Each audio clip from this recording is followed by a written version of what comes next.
दिवाली पर हर किसी को उम्मीद होती है कि साल भर की मेहनत का कुछ तो रिवॉर्ड मिलेगा। लेकिन जब इनाम की जगह सिर्फ एक सोन पापड़ी का बॉक्स मिलता है तो सवाल उठना लाजमी है। हरियाणा के सोनीपत की एक फैक्ट्री में यही हुआ, जहां एम्प्लॉयज ने बोनस की जगह सोन पापड़ी मिलने पर गुस्से में सारे बॉक्सेस फैक्ट्री के गेट के बाहर फेंक दिए। ये वीडियो वायरल हो गया और अब लोग सोशल मीडिया पर दो हिस्सों में बंट गए हैं।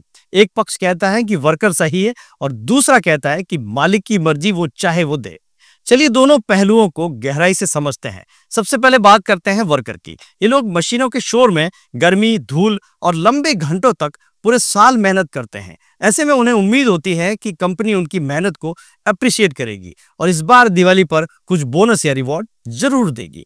लेकिन जब बोनस की जगह सिर्फ सोन पापड़ी का बॉक्स मिला तो उन्हें लगा कि उनकी मेहनत की वैल्यू कुछ 100 रुपए की सोन पापड़ी से माप दी गई है। कई वर्कर्स का कहना था कि उन्होंने दिन रात मेहनत की, प्रोडक्शन बढ़ाया, टारगेट पूरे किए और बदले में बस मिठाई का डब्बा। ये बात उन्हें अंदर तक खल गई और उन्होंने डब्बे फैक्ट्री के गेट पर फेंक दिए। सोशल मीडिया पर बहुत से लोग वर्कर के साथ खड़े दिखाई दिए। उनका कहना था कि ये इंसल्ट है और कंपनी को कम से कम एप्रिसिएशन दिखाना चाहिए था। अब बात करते हैं फैक्ट्री ओनर्स की, क्योंकि कहानी का दूसरा पहलू भी समझना बहुत जरूरी है। बहुत से मालिक इस मामले को प्रैक्टिकल नजरिए से देख रहे हैं। उनका कहना है कि बोनस देना हर हाल में जरूरी नहीं होता है। ये पेमेंट ऑफ बोनस एक्ट 1965 के नियमों से तय होता है। अगर कंपनी को प्रॉफिट हुआ है और एम्प्लॉयज की जो सैलरी है वो 21,000 रुपए या उससे कम है, तब बोनस देना कंपलसरी हो जाता है। लेकिन अगर कंपनी घाटे में है तो बोनस देना जरूरी नहीं है। कई छोटे और मध्यम स्तर के उद्योग पूरे साल स्ट्रगल करते हैं और कभी रॉ मटेरियल की कमी होती है, कभी उनको ऑर्डर्स कम आते हैं या कभी मार्केट में कंपटीशन बढ़ जाता है। ऐसे में दिवाली पर सिंबॉलिक कुछ न कुछ देने की कोशिश जरूर करते रहते हैं, जिसे हम फेस्टिवल गिफ्ट कह सकते हैं, यानी एम्प्लॉयर फेस्टिवल गेस्चर। ये किसी को इंसल्ट करने के लिए नहीं, बल्कि फेस्टिवल की भावनाओं को शेयर करने के लिए दिया जाता है। फैक्ट्री मालिकों का तर्क है कि वर्कर नौकरी कर रहा है, पार्टनरशिप नहीं। उसे हर साल प्रॉफिट का हिस्सा नहीं बल्कि सैलरी और सुविधाएं मिलती है। जब बिजनेस मुश्किल में होता है फिर भी मालिक कुछ न कुछ देता है, तो वर्कर को इस गेस्चर को अप्रिशिएट करना चाहिए, ना कि उसे डिसरेस्पेक्ट करना चाहिए। मालिकों का कहना है कि अगर हमने मिठाई दी तो वो इंसल्ट नहीं थी, फेस्टिवल का हिस्सा थी। हर चीज को पैसे से नहीं मापा जा सकता। कई लोग सोशल मीडिया पर यह भी कह रहे हैं कि चाहे गिफ्ट छोटा हो लेकिन खाना फेंकना गलत है, क्योंकि उस मिठाई के पीछे किसी की मेहनत और खर्च है।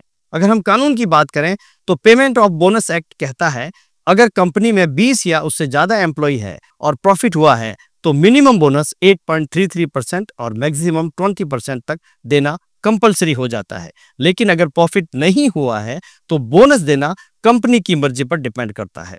इसलिए मामला सिर्फ कानून का नहीं है बल्कि भावना और व्यवहार का भी बनता है। दिवाली पर लोग सिर्फ पैसों की नहीं बल्कि रेस्पेक्ट और एप्रिसिएशन की भी उम्मीद करते हैं, और वो नहीं मिलता है तो वही छोटा सा सोन पापड़ी का बॉक्स बड़ा मुद्दा बन जाता है। अब सवाल उठता है कि क्या दिवाली पर सिर्फ गिफ्ट देना काफी है, या स्टाफ को ये महसूस कराना चाहिए कि उनकी मेहनत की कदर की जाती है। और दूसरी तरफ क्या स्टाफ को ये समझना चाहिए कि वो कंपनी के पार्टनर नहीं है बल्कि एम्प्लॉयज हैं, जिनकी सीमाएं और अधिकार दोनों तय हैं। शायद सच्चाई कहीं बीच में है, न मालिक पूरी तरह से गलत है और न ही वर्कर पूरी तरह से सही। लेकिन एक बात तो साफ है, सम्मान मिठाई से नहीं भावना से दिया जाता है। अब आप ही बताइए, आपके हिसाब से कौन सही है, वर्कर या ओनर? अगर आपको ये वीडियो अच्छी लगी तो इसे शेयर जरूर करें ताकि लोग समझें कि हर विवाद के पीछे दो पहलू होते हैं। और हाँ, ऐसे ही और सच बोलते विश्लेषण देखने के लिए चैनल को सब्सक्राइब करना नहीं भूलिएगा, क्योंकि हम यहाँ पर बात करते हैं रियलिटी और बिना किसी शुगर कोट के। धन्यवाद।